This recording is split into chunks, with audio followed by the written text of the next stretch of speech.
তুমি আলেম হইও, আলেমের শিক্ষার্থী হইও, আলেমকে ভালোবাসিও, আলেমের কথা শুনিও। তুমি পঞ্চম ব্যক্তি হইও না, তাহলে যদি পঞ্চম ব্যক্তি হও তুমি ধ্বংস হয়ে যাবা।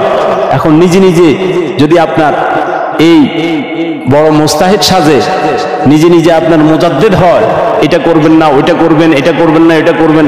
এখন ওই যে কথাগুলো বলতেছে আগের হক্কানি আলেমদের সাথে ওর কথার মিল আছে কিনা এটা তো দেখতে হবে।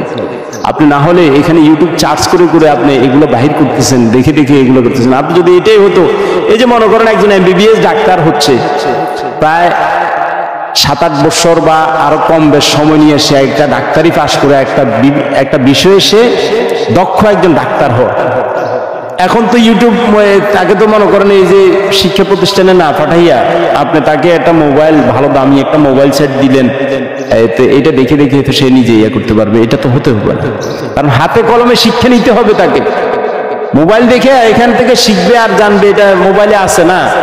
এই জন্য আপনারা যারা, আমি বলবো যারা এই মনে করেন বিভিন্ন শরীয়তের মাসলা মাসাইলের ব্যাপারে আপনি হক্কানি আলেমের থেকে আপনি জানবেন। আল্লাহ রাব্বুল আলামিন বলেছেন ফাসআলু আহলায যিকরি, তুমি জিজ্ঞাসা করো, যে কোরআন হাদিসের ইলম আছে তাকে জিজ্ঞাসা করো, যেটা তুমি জানো না সে সম্পর্কে জিজ্ঞাসা করো। এখন তাদের কি, এখন তারা এই মিডিয়ার কারণে, মিডিয়ার সুবাদে, তাদের মিডিয়া, অসংখ্য মিডিয়া, তারা সমাজের ভিতরে এইভাবে ফিতনাগুলো ছড়াচ্ছেন, জাতিকে বিভ্রান্ত করতেছেন।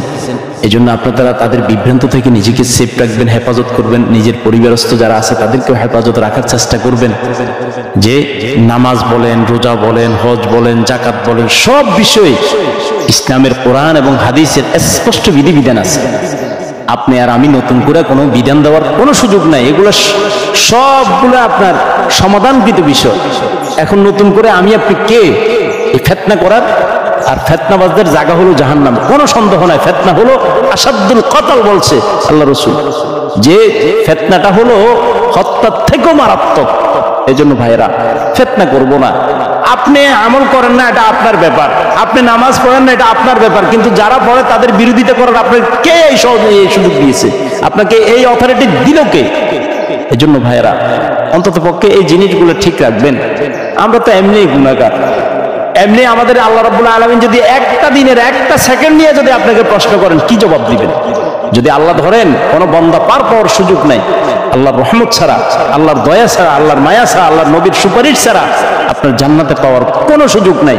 এজন্য নবীর ভালোবাসা, নবীর প্রেম, নবীর মহব্বত, আল্লাহর প্রতি অগাধ ভালোবাসা নিয়ে নিজের জীবনটাকে, নিজেকে ছোট করে, নিজেকে সবচেয়ে আমি কিছুই না, আমি ছিলাম একসময় মাটি, আবার মাটির সাথে মিশে যাব, আমি এখন আছি, আরেক সময় আমি থাকবো না।